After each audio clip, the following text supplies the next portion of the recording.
ಇದೇ ವಿಚಾರಕ್ಕೆ ಸಂಬಂಧಪಟ್ಟಂತೆ ಕೇಂದ್ರ ಸಚಿವ ಎಚ್ ಡಿ ಕುಮಾರಸ್ವಾಮಿ ರಾಜ್ಯ ಸರ್ಕಾರದ ವಿರುದ್ಧ ವಾಗ್ದಾಳಿ ಮಾಡಿದ್ದಾರೆ. ಹಣ ರಿಲೀಸ್ ಆಗೋದಕ್ಕೆ ಶಾಸಕರು ಹಣ ಕೊಡಬೇಕು.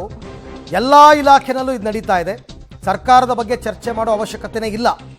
ಮುಂದಿನ ಚುನಾವಣೆ ಬರೋ ತನಕ ಕಾಯಬೇಕು. ಆಯಾ ಇಲಾಖೆಗಳಲ್ಲಿ ಇಂತಿಷ್ಟು ಅಂತ ಫಿಕ್ಸ್ ಮಾಡಿಕೊಂಡಿದ್ದಾರೆ ಅಂತ ಕೇಂದ್ರ ಸಚಿವ ಕುಮಾರಸ್ವಾಮಿ ಅವರ ವಾಗ್ದಾಳಿ.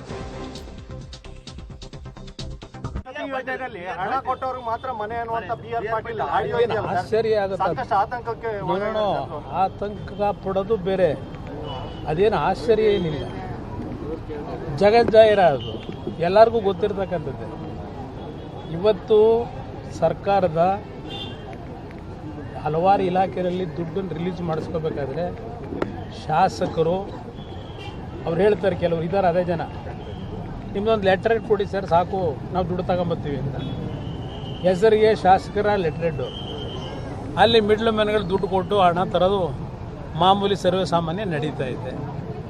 ಇದರಲ್ಲಿ ಏನು ಆಶ್ಚರ್ಯ ಪಡೋ ಅಂಥದ್ದು ಏನಿಲ್ಲ. ಭಾಳ ಜನ ನನ್ನ ಹತ್ರನೂ ಚರ್ಚೆ ಮಾಡಿದ್ರೆ, ನಮ್ಮೂರಿಗೆ ನಮ್ಮ ಪಂಚಾಯತಿಗೆ ಒಂದು 100 ಮನೆ ತರಕ್ಕೆ ಇಷ್ಟು ಕೊಟ್ಟೋ ಸರ್ ಅಷ್ಟು ಕೊಟ್ಟೋ ಸರ್ ಅಂತ ಹೇಳ್ತಾರೆ. ಅಂದರೆ ಬರೀ ಮನೆ ವಿಚಾರ ನಡೀತಾ ಇದೆಯಾ? ಇದು ಎಲ್ಲ ವಿಚಾರದಲ್ಲೂ ಎಲ್ಲ ಇಲಾಖೆಯಲ್ಲೂ ನಡೀತಿದೆ. ವರ್ಗಾವಣೆ ಎಲ್ಲ ಪ್ರತಿಯೊಂದರಲ್ಲೂ ಏನೇನು ನಡೀತಿದೆ. ಚರ್ಚೆ ಮಾಡೋದ್ರಲ್ಲಿ ಅರ್ಥ ಇಲ್ಲ ಈ ಸರ್ಕಾರದ ಬಗ್ಗೆ. ಮುಂದಿನ ಚುನಾವಣೆವರೆಗೆ ಕಾಯ್ಬೇಕು. ಮಧ್ಯವರ್ತಿಗಳು ಕೆಲಸ ಮಾಡ್ತಾ ಇದ್ದಾರಾ ಸರ್? ಹಾಗಾದ್ರೆ ಮಧ್ಯವರ್ತಿಗಳು ಕೆಲಸ ಮಾಡ್ತಾ ಇದ್ದಾರಾ? ಇಲ್ಲಿ ನಡೀತಿರೋದೇ ಅದು. ಮಧ್ಯವರ್ತಿಗಳೇನು ವಿಧಾನಸೌಧದಲ್ಲೇ ಅವರೇ ಶುರು ಮಾಡ್ಕೊಂಬಿಟ್ಟವ್ರೆ. ಮಧ್ಯವರ್ತಿಗಳ ಅವಶ್ಯಕತೆಯೂ ಇಲ್ಲ. ಈಗ ಆ ಇಲಾಖೆಯಲ್ಲಿ ಅವರೇ ಫಿಕ್ಸ್ ಮಾಡ್ಕೊಂಬಿಟ್ಟವ್ರೆ ಎಷ್ಟೆಷ್ಟು ವಸೂಲಿ ಮಾಡಬೇಕು ಅಂತ. ಪರ್ಸೆಂಟೇಜ್ ಕೊಡಲೇಬೇಕು ಅಂತ ಸರ್ ಮಾಡ್ಕೊಂಡವ್ರೆ. ಹೇಳಿದ್ರೆ ಅದಕ್ಕೇನೋ ಒಂದು ಉತ್ತರ ಕೊಟ್ಕೊತಾರೆ, ಪಕ್ಕದಲ್ಲೇ ಕೂರಿಸ್ಕೋತಾರಲ್ಲ. ಕುಮಾರಸ್ವಾಮಿ ಅವರು ಈ ಸರ್ಕಾರದ ಮೇಲೆ ಆರೋಪ ಮಾಡ್ತಿರೋದು ಈಗಲ್ಲ. ಸಿದ್ದರಾಮಯ್ಯನವರು ಮುಖ್ಯಮಂತ್ರಿ ಆದ ಕೆಲವೇ ದಿನಕ್ಕೆ ಪೆನ್ ಡ್ರೈವ್ ಬಗ್ಗೆ ಇವರು ಆರೋಪ ಮಾಡಿದ್ರು, ಪೆನ್ ಡ್ರೈವ್ ಇದೆ ಅಂತ.